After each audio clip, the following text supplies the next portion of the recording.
미래학이라는 게 있습니다. 퓨처알러지 이렇게 부릅니다. 대표적인 학자로서는 제3의 물결, The Third Wave라는 물결이라기보다도 파도다 이렇게 얘기하는 게 나을 것 같은데, 이 제3의 물결의 저자 엘빈 토플러가 있습니다. 이 사람 주장임은 인류가 역사적으로 지금까지 이룬 사회는 세계의 커다란 파도를 넘고 있다, 또 넘어왔다 이렇게 합니다. 제1의 물결은 뭐냐면 수렵 채집 사회에서 농경 사회로 전환되고 변화된 것이다. 그다음에 제2의 물결은 이 농경 사회에서 산업 사회로 변화된 것이다. 이런 겁니다. 이 산업사회의 특징은 뭐냐면 대량입니다. 그래서 대량 생산, 대량 분배, 대량 소비, 또 대량 교육, 대량 휴양, 또 대중문화와 대량 살상무기. 근데 이런 것들을 위해서는 표준화가 필요하고, 또 중앙화가 필요하고, 집중화가 필요하고, 또 동기화가 필요하고, 그래서 이런 것들이 다 엮어져서 이루어집니다. 그래서 이런 것들을 잘 엮어서 발전하고 성과를 내도록 하는 것이 뭐냐면 바로 관료주의예요. 우리나라 70년대, 80년대 고 박정희 대통령이 주도했던 경제개발 모델이 바로 이런 겁니다. 이것이 제2의 물결이었어요.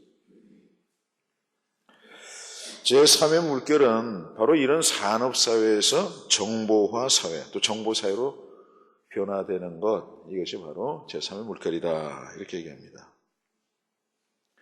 이 제3의 물결의 특징이 뭐냐면 제2의 물결이었던 대량 산업사회는 그저 똑같은 거 많이 만들어내면 되는 거였거든요. 많이 소비하고. 그러나 이제는 그게 아니에요. 고도의 기술 과학 시대입니다. 그래서 뭐 나노라든가 유전자를 조작을 통한 뭐 생명공학이라든가 이런 것들도 아주 고도의 과학적인 어떤 발전이 있어서 가능해진 기술들입니다. 그렇기 때문에 탈대량화다. 그래서 또 다양해지고, 그에 따라서 지식 기반이라든가 생산 또 소비 이런 것들이 변화가 아주 급속히 변화되는 그런 시대가 될 것이다 이렇게 얘기해요. 그리고 이러한 변화라는 것은 하나의 직선적으로 쭉 나가면서 변화하는 게 아니라 이렇게도 변하고 뒤로도 변하고 좌우로도 변하고 말이죠. 어느 쪽으로든 막 변화가 크게 일어날 것이다 이렇게 주장합니다. 그런데 재미있는 것은 이 엘빈 토플러의 미래학의 결론에는요, 물결은 있지만 미래가 없다는 겁니다. 그렇다면 성경이 말하는 미래는 과연 어떤 것인가? 과연 그것이 무엇인가? 이렇게 우리가 생각해 볼 수가 있습니다.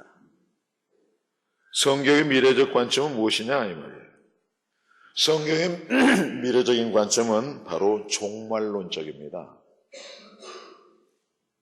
이것을 길게 설명하면 뭐 1시간도 모자라고 2시간도 모자라고 그저 종말론적입니다.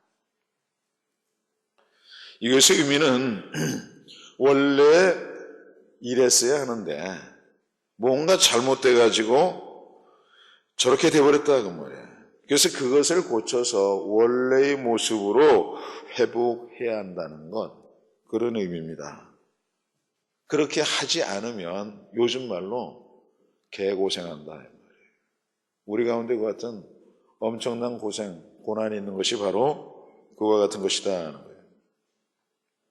이것이 성경이 말하는 미래적 관점입니다.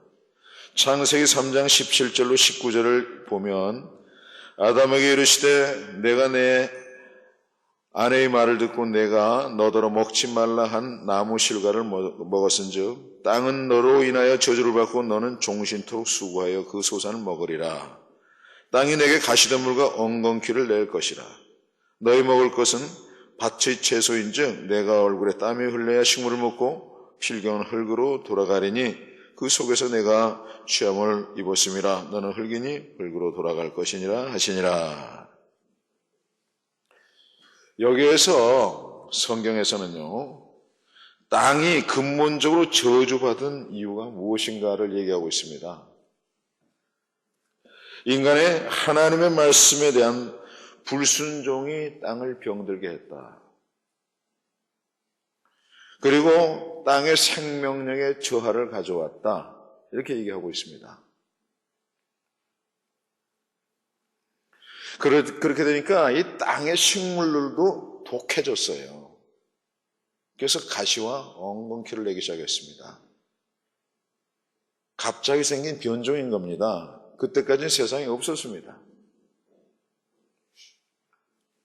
오늘날 갑자기 생겨난 신종 인플루엔자처럼 또 요즘 우리나라 아이들에게 많이 염려가 되는 병인 수족구 병처럼 이전에 없던 것들이었습니다. 이런 것에 여러분 주목하셔야 돼요. 저와 여러분의 삶에 이전에 없던 것들, 생각지도 못했던 그런 것들이 오면은 그 원인이 어디 있나? 바로 우리가 이 대목에서 발견할 수가 있습니다. 요즘 화두가 되고 있는 사막화의 심각성도 그런 것의 한 예입니다. 사막이란 원래 에덴 동산과 같았던 이 세상이 잘못돼서 저주 아래에 있는 땅이 되었다는 의미입니다. 그래서 고통받는 세상이 됐다는 겁니다. 또 한 가지 비근한 예로 지구의 허파라고 일컬어지는 아마존의 밀림이 사람에 의해서 훼손되니까 그것에조차도 가뭄이 들기 시작했어요. 그리고 엉뚱하게도 머나먼 곳에 있는 아프리카 대륙이 사막화되기 시작했는데 바로 이 아마존 밀림의 훼손으로 인한 것이 가장 크다는 거예요. 사람들의 마음도 그와 같아지고 있습니다. 아니, 오히려 말이죠. 사람들의 마음이 그와 같은 일을 만들고 있는 겁니다. 그래서 성경에는 이것이 지금 저와 여러분이 살고 있는 이 세상이 지금 고통에 따라 이렇게 얘기하고 있어요. 디모데후서 3장 1절로 15절에 보게 되면 내가 이것을 알라 말세 고통하는 때가 이르리니 사람들이 자기를 사랑하며 돈을 사랑하며 자긍하며 교만하며 회방하며 부모를 거역하며 감사치 아니하며 거룩하지 아니하며 무정하며 원통함을 풀지 아니하며 참수하며 절제하지 못하며 사나우며 선한 것을 좋아하지 아니하며 배반하여 팔며 조급하며 자고하며 쾌락을 사랑하기를 하나님 사랑하는 것보다 더하며 경건의 모양은 있으나 경건의 능력은 부인하는 자니 이 같은 자들에게서 내가 돌아서라. 이게 사막이죠. 그런데 이러한 고통의 상황에 닥쳐오게 되면 사람들은 어떻게 합니까? 떠나려고 합니다. 고통으로부터 환난과 무서움이 없는 그런 곳으로, 살기 좋은 곳으로 가려고 합니다. 요즘은 말이죠, 아예 통 크게 우주 어디인가에 지구와 똑같은 별, 아무도 살지 않는 그런 별, 그러나 지구같이 좋은 별, 그런 별이 없을까? 그걸 찾고자 하는 그런 노력도 합니다. 제가 보기엔 허무맹랑한 노력이지만 말이죠. 그러면서도 사람들은 그것이 바로 정답이라고 생각합니다. 오늘 거룩한 주일 하나님 앞에 나서 예배드려야 되는 것, 이것이 아니라 세상 어딘가로 가는 것, 그것이 정답이라고 생각합니다. 그리고 서둘러 빠져나갑니다. 행여나 그 대열에서 뒤떨어지거나 탈락하면 어쩌나 불안해합니다. 이삭이 살던 것도 바로 그와 같았던 것입니다. 가뭄이 들은 농사가 안 되자 기근이 들었습니다. 여러분, 기근이 들게 되면 사재기가 횡행해요. 그래서 공급이 모자랄 것을 더욱 부채질합니다. 그래서 독점과 약탈이 일어납니다. 민심이 흉흉해집니다. 그 옛날 고려시대나 이조시대 때처럼 가진 게 없는 사람들은 그렇게 되니까 어떻게 됩니까? 다 도적이 되는 거죠. 개나리 보침 싸들고 어디론가 가는 거예요. 그러다가 물이 져가지고 장길선이나 임꺽정 같은 인물을 만나면 그것이 도적 무리가 되는 거예요. 그래서 옛부터 재앙 중에도 가장 큰 재앙이 뭐냐면 바로 기근입니다. 가난의 재앙인 겁니다. 그렇게 많은 사람들이 이삭의 시대 때 애굽으로 떠났습니다. 그곳에는 나일강의 풍요가 있기 때문이었습니다. 그래서 이삭도 애굽으로 떠나려고 했습니다. 그런데 하나님께서 막으셨습니다. 그때 여호와께서 그에게 나타나 말씀하셨다. 너는 이집트로 내려가지 말고 내가 지시하는 대로 이 땅에 머물러 있거라. 현대인의 성경으로 이렇게 읽었어요.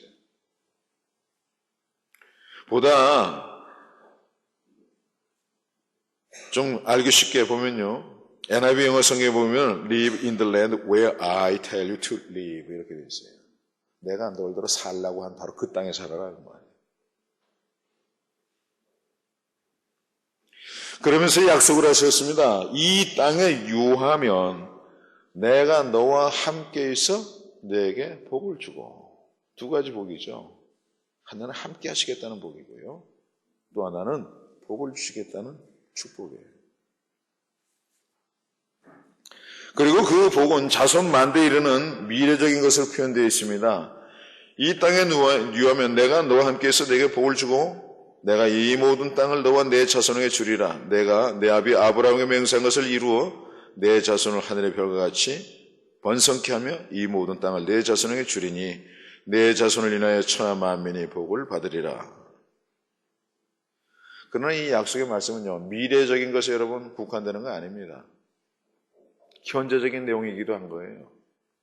왜냐하면 이 약속의 당사자인 이삭이 지금 현재를 이 기근의 때를 살아남지 못한다면 미래적인 이 복의 약속이 이런 것은 있으나 마나한 거예요. 어쨌든 그렇게 하나님께서는 명령과 동시에 약속을 주셨습니다. 그러니까 이제 남은 건 뭐냐면 바로 이삭의 반응이에요. 여러분, 하나님께서 저와 여러분에게 뭔가 말씀하실 때 이 반응에 조심해야 돼요. 왜냐하면 우리가 살면서 가장 많이 겪는 그리고 가장 많이 실패하는 부분이 이 하나님의 말씀에 대한 우리의 반응입니다. 거기에서 삶과 죽음 그리고 복과 화가 결정되는데도 우리들은 흔히 그것을 아주 가볍게 여기거나 무시해버리려 하는 그런 경향이 너무 많습니다. 그것은 우리에게 내려오는 유전적인 특징이기도 해요. 인류 조상 아담 쪽부터 내려온 불순종의 기질이기도 한 겁니다. 지난 철야 때 제가 우스갯소리로 얘기했지만 얼마나 요즘 우리의 신앙이 타락이 됐냐면 어느 교회 목사님은요, 자기 자녀가 주일날 교회 출석 안 해도 말 안 해요. 왜냐하면 학원 가야 되니까. 저는 옛날에 저희 집 아이가 교회 개척교회 때 피아노 반주할 때 고3인데도 피아노 반주했어요. 철야 때도 했습니다. 아빠 나 공부해야 된다 그래요. 공부 못해도 좋으니까 하나님께 헌신부터 해라 그랬어요. 여러분 잘 반응하셔야 돼요. 바로 이런 반응에 따라서 자녀들을 위해서 위한다고 하는 그것이 오히려 잘못 가는 반응이 될 수 있다 그 말이에요. 저주가 될 수가 있어요. 복이 되지 않고 실패가 될 수가 있습니다. 성공이 되지 않고요. 반드시 그렇습니다.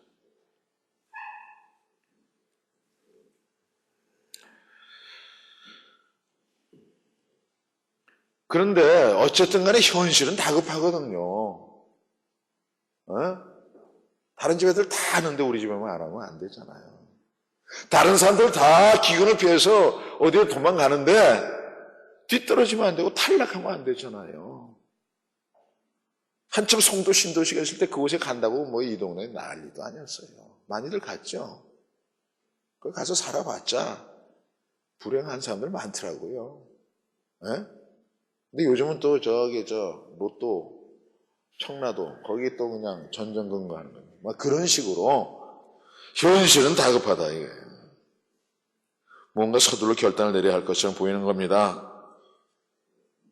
그런 판국의 하나님은 아무 소리 말고 거기 있어 그러니까 이 말씀 너무나 비현실적이고 한가합니다.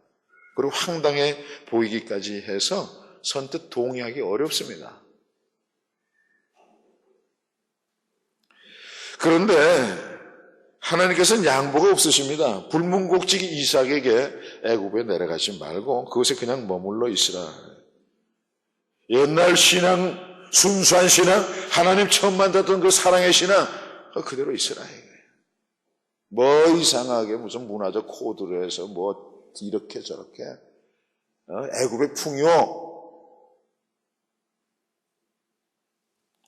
멋진 시설, 장비, 어떤 뭐 그런 기술 이런 게 아니라는 거죠. 그냥 그곳에 있으라는 거예요. 하나님 참 우리 불편하게 하시는 분이에요. 내가 마음이 가면 그걸로 가는 게 좋은 건데 하나님께서 그걸 원하지 않으신다 이게. 그래서 사람들이 이런 식으로 많이 하죠. 일단 내가 애굽에 가는데 하나님 함께 가주시면 되지 않습니까? 이게 타협이에요, 타협. 왜곡이죠. 변질시키는 거예요. 하나님 말씀은 때에 따라서는 애굽으로 가라 그럴 때도 있죠. 목적이 있으니까. 그러나 있으라 그럴 때는 또 있어야 되는 거예요. 갖다 끌어다 붙이면 안 되는 거죠. 이런저런 예를 들어서.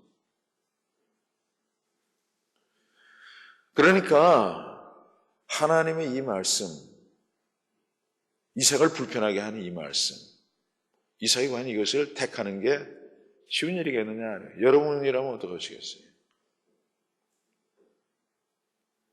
이삭은 이와 같은 후자, 곧 하나님이 말씀하시는 불편함을 선택했습니다. 그런 반응을 한 겁니다. 그런 것은 오늘날의 미래학자들이 보면 정말 미련한 선택이고 웃기는 결정입니다. 도무지 이삭이라는 사람은 삶의 현상을 모르거나 도외시하는 사람인 겁니다.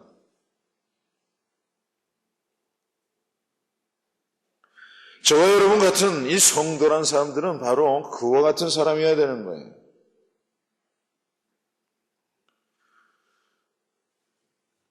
그런데 어쨌든 이삭은 그와 같은 선택을 한 거죠. 반응을 선택한 거예요. 이것은 뭐냐면 쉽게 얘기하면 순종한 겁니다. 그래서 6절 현대인의 성경을 보면은 그래서 이삭은 그랄에 살았다. 그런데 여러분 희한한 것은요. 이삭이 그와 같이 순종을 선택했더니 곧바로 복이 오기 시작했다는 거예요. 어떤 복들이 과연 왔습니까? 첫 번째로 보게 되면 보호의 복이 왔습니다. 6절로 11절의 말씀에 있습니다. 옛날부터요, 아내가 너무 아름다우면 남편이 목숨을 잃는 수가 있어요. 우리 부평소학교의 남편들 조심하세요. 우리 교회는 남편들이 조심해야 돼요. 서양에서도 그 유명한 트로이 전쟁이라고 있습니다. 그 전쟁의 발발 원인도 뭐냐면 바로 다른 아름다운 절세 미인이었던 헬렌이라는 여인을 탈취한 사건에서부터 시작된 겁니다. 아내가 너무 이쁘니까 그와 같은 일이 벌어집니다. 동해에서는 예부터 전해져 내려오는 상서병과 원앙새 이야기가 그와 같은 겁니다. 옛날 춘추 전국시대에 송나라라는 곳에 강왕이라는 왕이 있었는데 포악하고 아주 음란했어요. 그래서 수단과 방법 가리지 않고 미인을 탐했는데 어느 날 보니까 자기 신하 중에 한빙이라는 시종이 있었는데 그 안에 하씨가 절세 미인이더라 이거예요. 그래서 강제로 빼앗아다가 후궁을 삼아버렸습니다. 그러니까 이 한빙이 어떻게 해볼 수가 없으니까 그냥 죽고 말았어요. 목을 매서 자살했습니다. 그러자 이 소식을 듣는 부인 하씨는 그 남편을 그리워하고 또 너무 안쓰럽고 그래서 슬퍼가지고 자기도 죽어버렸어요. 그러면서 유서를 남겼는데 남편 시신과 합장해달라 이렇게 했어요. 근데 이 광왕이 누구예요? 심술보거든요. 그래. 그럼 합장은 안 되고 가까이는 묻어주되 무덤을 좀 거리를 뒀어요. 마주 보게는 했다. 합방은 절대 안 된다. 그랬더니 하룻밤새 양쪽 무덤에서 소나무가 올라오더니 한 열흘이 못해서 아름드리 나무가 되더니 둘이 탁 나무끼리 붙는 거예요. 끼안듯이. 또 뿌리끼리 연결되는 거예요. 그러더니 웬 새 한 쌍이 와서 서로 목을 부비면서 슬피 우는데 그 사람들이 보기에 저게 한빙의 부부의 넋이 저렇게 됐나 보다 이렇게 됐어요. 그래서 그 소나무를 뭐라고 불렀냐면 상사수라 이렇게 불렀습니다. 그래서 거기서 상사병이 나오는 거예요. 유래가 그랬습니다. 그리고 그 위에 막 이렇게 서로 부비면서 있던 그 새 한 쌍을 그 암컷이라는 의미의 원과 수컷이라는 의미의 앙, 그래서 원앙이라 이렇게 부른 거예요. 그래서 원앙새가 그렇게 유래됐다는 얘기입니다. 이삭의 아내 리브가도 아주 절세 미인이었던 모양입니다. 그것이 오히려 이삭에는 위험이었습니다. 두려움이 됐습니다. 그래서 누이라고 거짓말 아닌 거짓말을 했어요. 실제적으로 리브가와 이삭은 인척간에도 옛날에는 그렇게 살았어요. 그렇지만 좀 아내죠. 지금 어디 가냐 아내니까 아내라고 했어야 되는데 누이라고만 얘기했습니다. 보호해줄 아무런 장치가 없었기 때문이었습니다. 그런데 하나님께서요, 그 블레셋 왕 아비멜렉을 시켜서 보호하셨습니다. 우연히 창문을 보니까 아까 누이라는 여자하고 이삭이 껴안고 말이지, 뽀뽀를 했는지 어땠는지 그러는 걸 본 거예요. 저것 봐라. 불러다 물어보니까 사실이 판명이 된 거죠. 근데 희한하게도 이 아비멜렉이 그거 진작 얘기하지 그러면서 백성들에게 영을 내렸습니다. 절대 손대지 마라. 아비멜렉이 이 모든 백성에게 명하여 그러되 이 사람이나 그 아내에게 범하는 자는 죽이리라 하였더라. 여러분, 이것이 사람 보기에는 우연인 것 같지만 하나님의 보호 안에서는 우연이라는 건 없습니다. 이처럼 환난 중에 만날 큰 도우심, 그것이 순종하는 자의 첫 번째 복인 겁니다. 시편 46편 1절에서 3절의 말씀을 보십시오. 하나님은 우리의 피난처시요 힘이시니 환난 중에 만날 큰 도움이시라. 그러므로 땅이 변하든지 땅이 산이 흔들려 바다 가운데 빠지든지 바닷물이 흉용하고 뛰놀든지 그것이 넘침으로 산이 요동할지라도 우리는 두려워 아니하리로다. 아멘. 여러분, 산 가운데 환난의 요인이 혹시 있습니까? 하나님께서 거하시라고, 하나님께서 이렇게 하라고 저렇게 명령하실 때, 내게 주신 말씀이 있을 때 그 말씀대로 하십시오. 그럼 하나님께서 보호해 주십니다. 그렇다면 이런 하나님의 보호를 체험하는 사람, 이 시편 기자처럼 이렇게 말할 수 있는 사람은 아무나 할 수 있는 게 아니에요. 아무나 이런 찬양하고 아무나 이런 신앙 고백할 수 있는 게 아니에요. 내가 이런 찬양을 함으로 인해서 보호받는 게 아니라 내가 이런 신앙을 보임으로써 순종함으로써 순종의 축복이 우리 삶 가운데 일같이 오는 거예요. 여러분 참으로 고통의 때고 환난의 때고 어려운 때입니다. 그러나 하나님께 순종함으로 하나님으로부터 보호받는 그와 같은 여러분들 되시기를 바랍니다. 하나님이 여러분을 지켜주시길 바랍니다. 하나님은 너를 지키시는 자 너의 우편에 그늘 되시니 낮의 해와 밤의 달도 너를 해치 못하리. 하나님은 너를 지키시는 자 너의 환난을 면케하시니 그가 너를 지키시리라. 너의 출입을 지키시리라. 눈을 들어 산을 보아라. 나의 도움 어디서 오나. 천지 지으신 너를 만드신 여호와께로다. 눈을 들어 산을 보아라. 너의 도움 어디서 오나.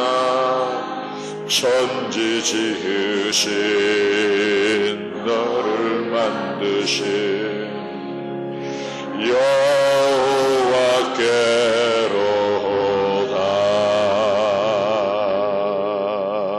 아멘. 사랑하는 성도 여러분, 이삭처럼 순종하는 자가 되시기 바랍니다. 그래서 하나님의 보호의 복을 받으시기를 주님의 이름으로 축원합니다.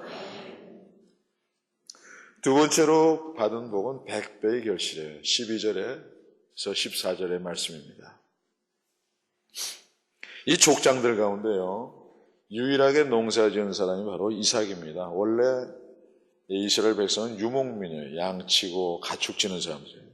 농사 짓지 않습니다.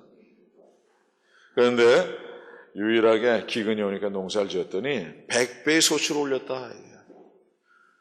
아주 풍년이 있을 때, 일기가 순조롭고 모든 것이 좋을 때 보통 경우 나달 하나를 심으면 50배의 소출이 오른다는 겁니다. 그런데 그 기근의 때 100배의 소출을 올렸다는 거예요. 그러니까 최소한도 남들보다 곱절의 이상의 소출을 올린 셈입니다. 같은 지역, 같은 조건, 그리고 같은 땅에서 왜 이삭만이 이와 같은 소출을 올리게 되었을까? 그것도 가뭄이 들었던 바로 그 해에 자연의 모든 조건이 최악의 조건이었을 때 어떻게 그것이 가능했던 것일까 하는 겁니다. 그것이 어떻게 가능했겠습니까? 이것이 의미하는 바가 대단히 성경에서는 크고 신비한 겁니다. 이것은요, 땅이 저주를 벗어버렸음을 의미합니다. 생명력을 회복한 걸 의미해요. 아담의 불순종으로 잃었던 땅의 생명력이 이삭의 순종으로 회복된 거예요. 아담의 불순종으로 잃어버렸던 모든 축복의 조건들이 이삭과 더불어서 순종하는 우리들과 저와 여러분에 의해서 회복되는 거예요. 그것이 그렇게 중요한 겁니다. 그렇기 때문에 로마서 8장 19절로 23절에 이와 같은 말씀이 나와 있습니다. 피조물에 고대하는 바는 하나님의 아들들에 나타나는 것이니 피조물이 허무한 데 굴복하는 것은 자기 뜻이 아니요 오직 굴복케 하시는 이로 말미암음이라. 그 바라는 것은 피조물도 썩어짐의 종로로 단 데서 해방되어 하나님의 자녀들이 영광의 자유에 이르는 것이니라. 피조물이 다 이제까지 함께 단식하며 함께 고통하는 것을 우리가 아나니 이뿐 아니라 또한 우리 곧 성령의 처음 읽은 열매를 받은 우리까지도 속으로 단식하여 양자될 것 곧 우리 몸의 구속을 기다리느니라. 여러분, 모든 것이 순종에 달려 있습니다. 정말 마음 아프고 초조하고 어떻게 견디기 어렵고 아직도 하나님이 아무런 응답도 없는 것 하더라도 끝까지 붙들고 순종하시기 바랍니다. 순종이 전부 다예요. 옆에 사람이 뭐라 그러든 어떻게 살든 순종하십시오. 순종은 저주받은 땅을 고치는 거예요. 저주받은 우리의 삶의 모든 현장을 고칩니다. 우리 삶의 주변을 둘러싼 피조물의 고통을 구속하고 해방합니다. 이처럼 성도 여러분들의 삶이 고침받고 회복되고 백배의 소출을 올리는 순종의 은총을 받으시기를 주님의 이름으로 축원합니다. 세 번째로요, 샘물의 축복이에요. 15절에서 22절에. 여러분, 이 샘물의 축복은요, 앞서 말한 좀 전에 말씀드린 100배의 소출의 축복보다 훨씬 큽니다. 왜냐하면요, 물만 있으면 먹고 마시죠. 짐승은 기를 수 있죠. 그걸 길을 끌어다가 농사도 지을 수 있습니다. 에덴 동산의 풍요의 근원도 샘물에 있었고 그것으로 온 땅에 축복을 받았습니다. 창세기 2장 8절로 14절 말씀을 보시면 그게 나와요. 여호와 하나님이 동방의 에덴의 동산을 창설하시고 그 지으신 사람을 거기 두셨고 여호와 하나님은 그 땅에서 보기 아름답고 먹기 좋은 나무가 나게 하시니 동산 가운데는 생명나무와 선악을 알게 나무도 있더라. 강이 에덴에서 발원하여 동산을 적시고 거기서부터 갈라져 내 근원을 되었으니 첫째의 이름은 비손이라. 금이 있는 하율라 온 땅에 둘렸으며 그 땅의 금은 정금이요 거기서는 베델리온과 호마노도 있으며 둘째 강의 이름은 기혼이라. 구스온 땅에 둘렀고 셋째 강의 이름은 hit데겔이라. 아스루 동편을 흐르며 넷째 강은 유브라데더라. 어쨌든 노아 홍수 이후에요, 대륙이 갈갈이 갈라지고 찢기고 협곡이 생기고 많은 것이 변했습니다. 그리고 강물들도 생기고요. 그런데 모든 강은 각각 그 근원이 있는데 그 근원은 작은 하나의 샘물인 거예요.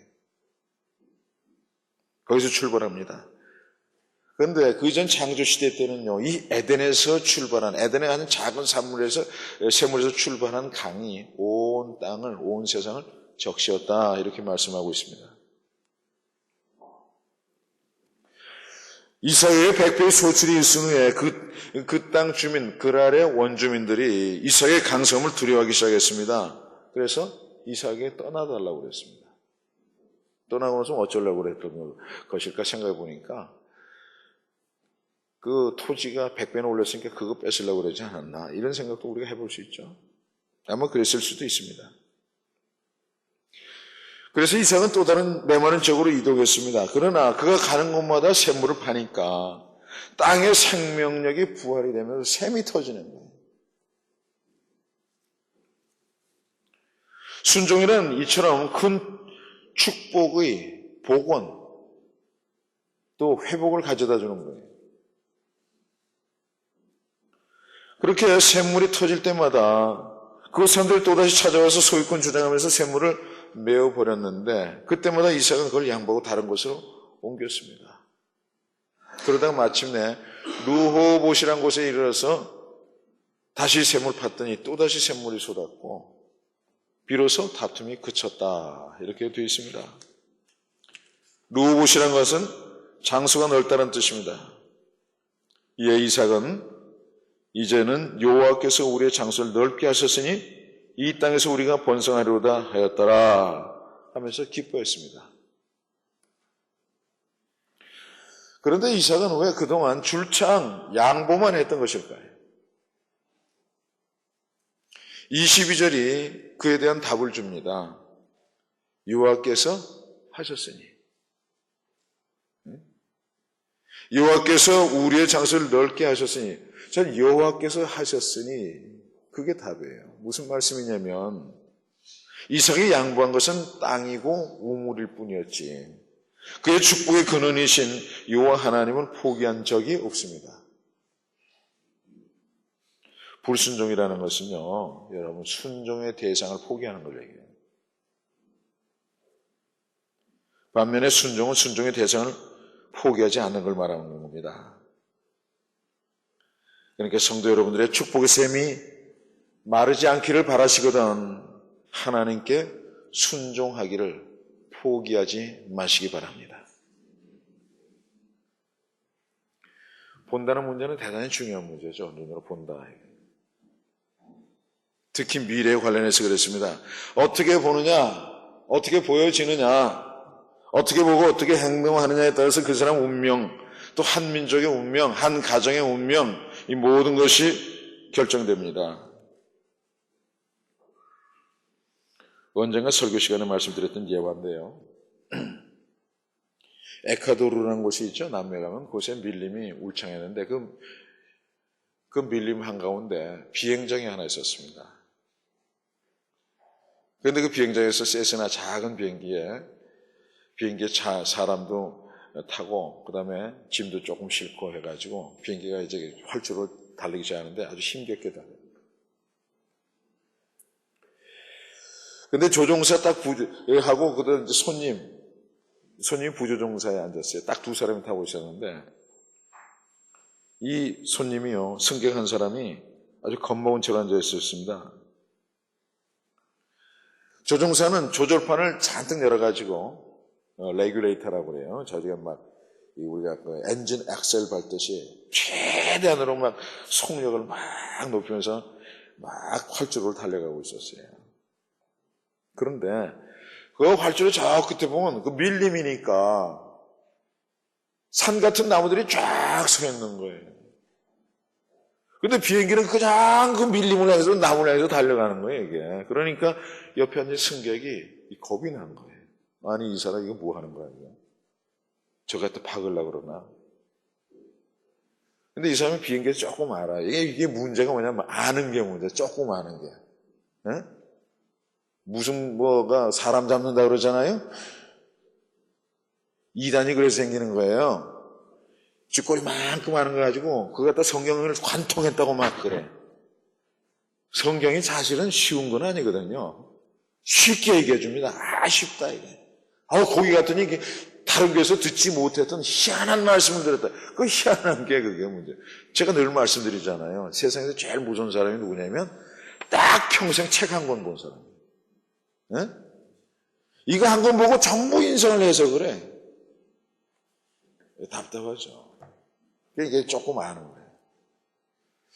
그러니까 이거 비행기가 막 해서 이제 달리니까 이 사람이 안 되겠다. 그러면서 상승 조종관을 확 잡아당겨 버린 거예요. 빨리 올라가야 되니까. 그런데 왜 비행기라는 건요. 막 달리다가 최대의 속도로 받아서 이렇게 올려줘야 이게 싹 올라갑니다. 그러니까 밀림이 있지만 그 끝부분 어디 가서 이 사람이 딱 당기면 쫙 올라가요. 그러면 이 조종사는 아는 거예요. 잘 압니다. 늘 몰고 다니니까. 근데 그렇게 올라가지 않으면 미리 올리면 속도가 좋은 상태에서 올라가면 어때요, 여러분? 여러분 공 던질 때 그냥 해도 샥 던져 멀리 가잖아요, 그죠? 근데 여자들 던지면 어떻게 해요? 던지다 발 앞에 떨어지잖아요. 그죠? 속도가 안 붙으면 떨어지는 거야, 그게. 비행기도 똑같으니 그래서 전문용어로 실속한다 그래요. 속도를 잃어버린다. 그래서 올라가다가 속도가 덜 붙으니까 양력을 받지 못하죠. 그냥 다시 쿡 떨어지는 거예요, 이게. 그게 잡아당겼어요. 그러니까 조종사가 놀래가지고 바로 하긴 했지만 이미 늦었습니다. 죽지는 않았지만 크게 다쳤다는 얘기예요. 우리는 때때로 우리 인생의 능력으로는 높은 삶과 같은 거대한 모습으로 다가오는 장애물을 보고서는 이 상태로 도저히 넘을 수 없다 판단해서 초조해하고 곧 망할 것이라는 생각에 섣부른 시기에 충동적으로 결단을 내려서 일을 저지르고 그르쳐버릴 수가 있습니다. 모든 인생들의 조종사는 하나님이십니다. 그분은 우리의 능력을 아십니다. 어느 순간에 우리의 삶이 수직 상승해야 되는지도 알고 계십니다. 그분은 우리 인생의 조종관을 잡아당길 때가 언제인지를 정확히 알고 계십니다. 그래서 그럴 때 우리가 쫙 올라가게 되고 그럴 때 비로소 우리가 짜릿한 흥분을 맛보는 거예요. 감격을 맛보게 되는 겁니다. 그러니까 우리는 바로 그 하나님을 믿어야 하는 거예요.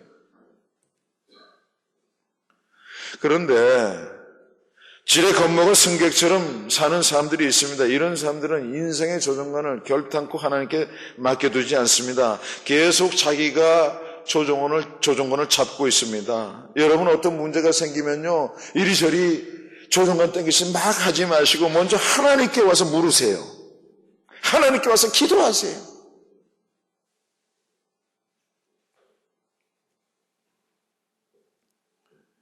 그렇지 않게 되면 자신이 육신의 것도 잃게 되고 하늘을 날 수 있는 꿈도 접어버릴 수밖에 없고 또 결과적으로 삶의 기쁨, 열정 그런 거 잃게 됩니다.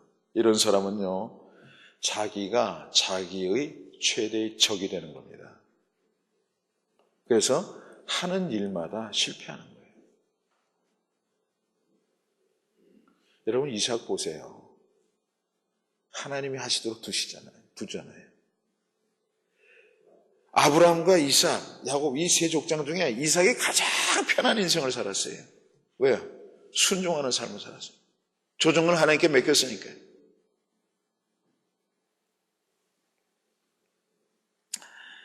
사랑하는 성도 여러분, 예수님과 함께 비행기를 타시기 바랍니다. 그러나 여러분 예수님과 함께 비행기 탔다고 예수님과 함께 예수님이 계신 교회에 왔다고 안심하지 마세요. 비행기 타고 조종관 자기가 잡으면 아무 소용없어요. 주님께 조종관 온전히 맡기지 않으면 실패합니다. 옆자리에 있어서 가만히 있어서 머물라 이렇게 말씀하시면 그냥 그대로 순종해야 합니다. 아무리 초조하고 불안하더라도 그래야 됩니다. 그것이 이삭이 성공하고 축복받은 비밀이었습니다. 그가 보여준 믿음은 불순종으로 잃었던 에덴 동산의 축복을 회복하는 것이었습니다. 의심 많던 도마조차도 후일에 죽은 줄 알았던 부활 주님 예수를 보고 이렇게 고백했지 않습니까? 나의 주, 나의 하나님. 나의 주, 나의 하나님. 그렇게 의심하던 사람이 나의 주, 나의 하나님 그 고백하고 인도로 가서 순교했어요. 미래에게는 미래가 없지만 순종에는 복된 미래가 있습니다. 이삭과 같은 순종의 믿음으로 여러분의 삶의 메마른 땅의 생명력이 회복되고 샘물이 터지고 귀한 소유물인 아내와 남편과 자녀들이 보호받는 복을 받으시기를 주님의 이름으로 축원합니다.